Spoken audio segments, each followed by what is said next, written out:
Comment une machine fait-elle pour apprendre? Eh bien, très souvent, la réponse tient en 3 lettres, SGD, pour descente de gradient stochastique. C'est un peu le moteur secret qui permet aux machines non seulement d'apprendre, mais surtout d'apprendre à une vitesse folle. Ok, pour bien comprendre de quoi on parle, il faut d'abord saisir le problème fondamental que tous les modèles de machine learning essaient de résoudre. Ce problème, c'est l'optimisation. En gros, comment trouver la meilleure solution parmi une quasi-infinité de possibilités. La question est donc simple, mais vertigineuse. Comment une machine, face à une montagne de données et de paramètres, peut-elle bien s'y retrouver? Comment fait-elle pour trouver ce chemin unique qui mène à la meilleure performance possible? Pour visualiser ça, imaginez un randonneur.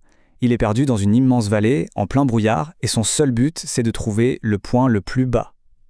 Eh bien, cette vallée, c'est l'ensemble de toutes les solutions possibles à notre problème. Et le point le plus bas, c'est la solution parfaite, celle avec le minimum d'erreurs. C'est exactement ça que nos modèles cherchent à faire.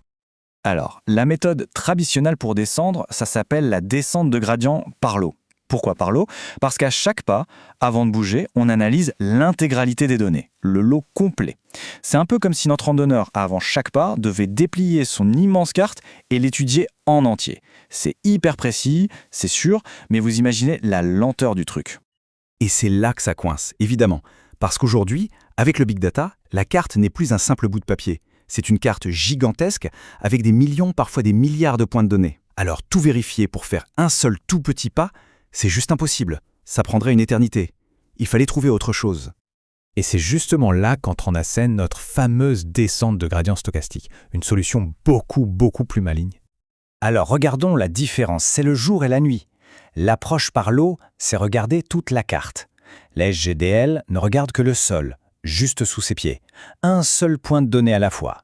Le chemin est peut-être un peu plus bruyant, un peu plus désordonné, on fait des zigzags, mais la vitesse de progression, elle, est fulgurante. Donc si on devait donner une définition, la SGD c'est quoi? C'est une technique d'optimisation, toute simple en apparence, mais hyper efficace, qui va entraîner le modèle en lui montrant les exemples un par un. Pas tous d'un coup. Et c'est ça le secret de son efficacité.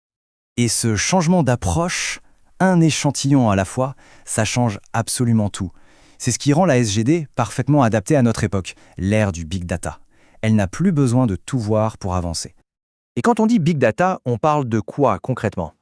On parle de problèmes avec plus de 100 000 exemples d'entraînement, et souvent bien plus. C'est vraiment sur ce genre d'échelle que les SGD brillent, notamment dans des domaines comme la classification de texte, où les volumes de données sont juste énormes. Bon, c'est bien beau la théorie, mais en partie qu'on l'utilise comment et pourquoi faire, c'était SGD. En gros, la SCGD est la championne pour 2 types de missions. D'un côté, on a la classification, c'est quand on veut mettre des étiquettes sur les choses. Par exemple, dire si un email est un spam ou pas. De l'autre côté, on a la régression. Là, le but, c'est de prédire un chiffre, une valeur continue. Par exemple, estimer le prix d'un appartement. Alors attention, il y a un point crucial à bien comprendre.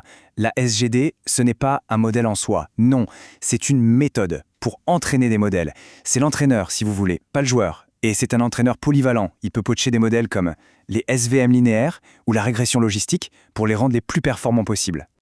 Bien sûr, comme n'importe quel outil, la SGD n'est pas magique. Elle a d'énormes avantages, mais aussi quelques pièges à éviter. Il faut connaître les deux pour bien s'en servir. Du côté des avantages, c'est assez clair. D'abord, l'efficacité est redoutable. Le temps de calcul grandit en ligne droite avec la quantité de données, il n'explose pas. Si on double les données, on double le temps, grosso modo. Et ensuite, sa simplicité. C'est un algorithme qui est relativement facile à mettre en place et à optimiser. Maintenant, les inconvénients.